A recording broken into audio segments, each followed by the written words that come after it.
Hey, what's up, guys? Jag from Jaggy Sports. Happy March 12th, happy Saturday, and happy springtime forward. So make sure you guys do that tonight. And also, I just wanted to, because I know I don't do much of these videos for you guys on Saturdays or Sundays, but I was going through Google News, and all of a sudden, I saw Zion Williamson picture show up, and I was pretty intrigued because he is looking leaner. Absolutely, he's looking leaner. He's at practice today, and he was at the on the bench for the Pelicans game, and it's just a matter of time before he returns, and it's going to happen in the next 2 weeks. So look out for that. He is going to play within the next 2 weeks. That is for sure. Also, I was watching Brian Windhorst this morning as well. And Brian Windhorst, Tim McMahon, and Bontemps were talking, and they were discussing Zion's future. Now, Zion's future, it's either trade him or you keep him and figure out something with the extension, and I think he gets like a super max or max deal or something like that. I'm not sure what he's going to go for, but the third option is to wait it out until he actually becomes an RFA, restricted free agent. So check this clip out. Tell me what you guys think, because this is pretty big news in terms of they're already talking about trading him. I know it's not David Griffin, but it's already circulating out there because he is eligible for an extension this summer. So we'll see. Fun fact, well, maybe not fun fact, but fact is he's only played 84 games in 3 years. So that's what people are talking about.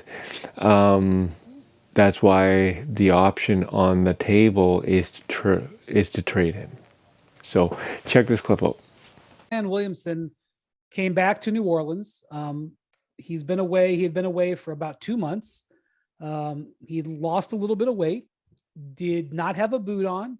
The team didn't really make a formal report about exactly his health, but there had been some speculation he needed a second surgery on his foot. He doesn't seem to have needed that. And so I think it's unlikely that he will play this year, but not impossible, because he hasn't really done any basketball activities with the team at all yet. And we're running out of time. But the Pelicans are headed towards a really big decision with Zion Williamson this summer. He is eligible for a contract extension. He has only played 85 games in 3 years, and obviously has shown signs that he and the team are not always on the same page. Or the same state. Right. Time zone. I mean, come on. Yeah. So this summer he's eligible. It doesn't mean he has to get it. So I thought it wasn't actually my idea. I think it was Bontemp's idea. We thought we would sort of discuss the three options that the Pelicans have for Zion. That's extend him, which is probably going to have to be at the max. Ooh. Trade him, which, would be very interesting considering his value probably isn't sky high or high as it could be, or wait.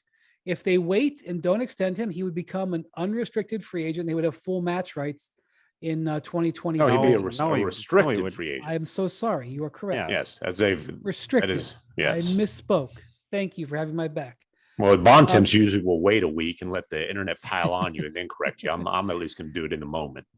All right, Bontemps, extend, trade, wait. I personally would trade him. I don't have really any faith that Zion Williamson is going to ever play much. I hope I'm wrong because he's super fun to watch, but we're now 3 years into his career and he's played, I think, 85 games. Mm-hmm. And there's been no, obviously we're working from an information deficit because we don't know exactly what's going on with his foot, but this is a guy who's had several knee issues over the years. He's now had foot issues. He's obviously a very big guy. I have always, even since he came into the league, been a little more down on him than most because as a 6'4" center, I think it's going to be difficult, no matter how talented he is, to really 6'4" center. He's What a is he? he's a 6'6" point forward. Okay. On defense, where is he playing? On the worst player on the other team. Okay. Well, I just think it's going to be difficult I just think it's going to be very difficult to build a championship level team around a guy who is that difficult of a fit. And I think you combine that with the injury issues. And look, here's the other thing. If you're the New Orleans Pelicans, a small market team, can you really afford to offer this guy 5 years and $270 million or whatever the number is going to be, or $200+ million dollars? It won't be that high because he won't be he won't be super max eligible, will he? Well, I mean, could be if he could be next year. If all he's got to do is make All NBA next year.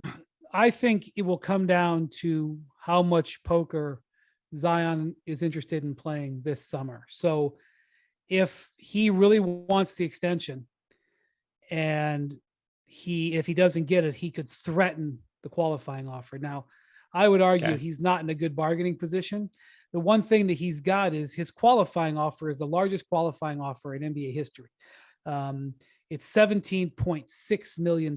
So it would, the situation of, the idea is you take the qualifying offer and then you could be a free agent after that. And it's not so much that he would actually have to play out 2 years. All you have to do is credibly threaten that you would take the qualifying offer, and that might be good enough to force a trade.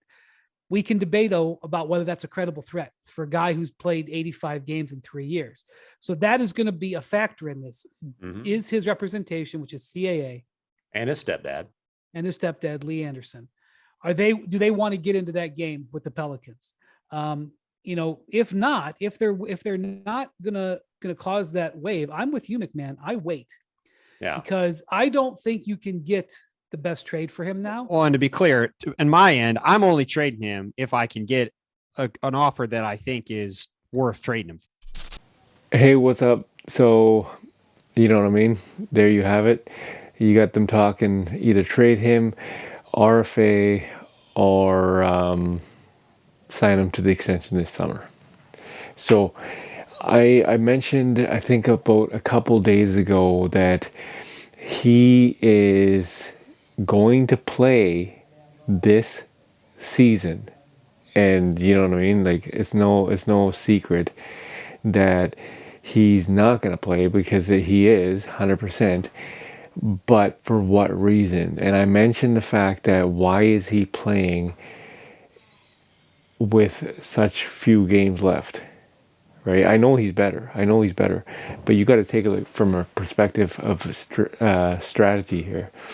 He's eligible for an extension. If he plays, and he will play in the next 2 weeks, right? The season, I think, is like 17 games left. If he plays the last 10 games, and right now the Lakers would play the Pelicans in the play-in tournament. That's how it goes as of right now. We don't know if that's going to stick, even though LeBron dropped 50 last night. But it could be, and he could very well beat the Lakers. They could go into the playoffs facing the Phoenix Suns for the 8th seed versus 1 seed. Okay, so the perspective of him playing is to show the Pelicans he still got it, to show the Pelicans that he is elite, which he is 100%.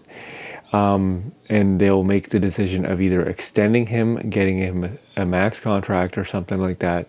I don't know how the dollars work. Trading him with a lot of value, because right now he doesn't have any value, because people are still talking about he's injured, right? Or to wait until he becomes a restricted free agent. I think that's the summer of 2023. So a lot of speculation occurring in New Orleans, and David Griffin has a lot of big decisions to make on this guy.